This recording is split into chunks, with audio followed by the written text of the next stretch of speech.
mwami Yesu, ni wowe ndindiriye. Muri iri shamba nta mugenzi mfite twagendana, ariko ni wowe ndindiriye. Haleluya. Nyura mu misozi, nkanyura no mu mataba, aho hose niko harusha umutima wanje.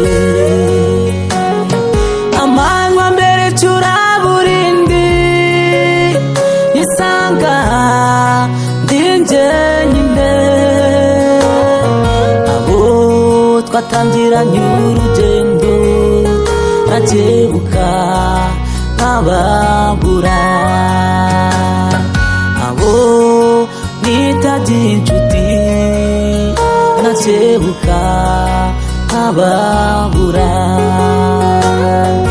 abo nitaba imiryango nkakebuka nabo nkababura.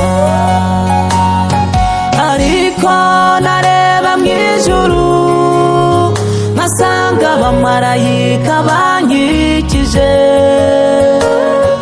Ukuri dufite Imana,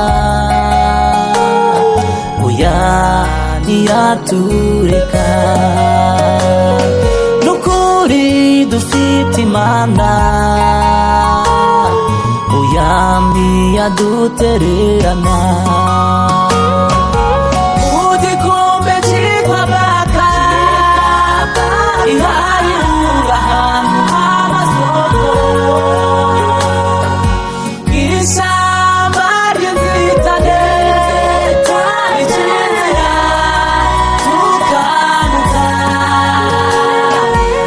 Ibibazo bikomeye, ibi igisubizo tukanesha. Mu gikombe cyitwa Baka, mu gikombe cyitwa Baka, ihayura ahantu h'amasoko, ishyamba ry'inzitane twaricinzira tukamuka. Ibibazo bikomeye, mu bibazo bikomeye, igisubizo tukanesha.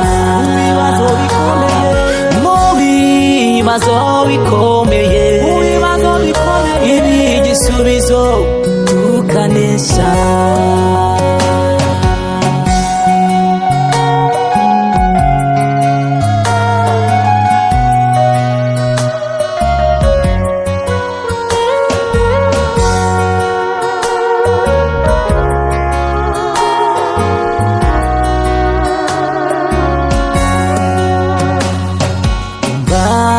Mugenzi wanje, twikomeze kuri uyu mwami. Niwe nshuti itadutererana, mu byago ndetse no mu makuba. Ve ku bantu bo muri iyi minsi, kuko ntacyo bakumarira. Urarwara ukabura uwagusura, kandi wari muzima ufite inshuti. Ugera mu ikombe ry'ibibazo, ukagira ngo watanze itangazo, kandi burya bajya bakwamamaza ni bamwe ujya uhora utakira. Kandi burya bajya bakwamamaza ni bamwe ujya uhora ubwira ibyawe. Ariko hari inshuti nziza, ni Yesu wenyine ugira ibanga. Yesu niwe nshuti y'ukuri, idashobora kudutererana. Mu gikombe cyitwa Baka, mu gikombe cyitwa Baka, ihayura ahantu h'amasoko, ishyamba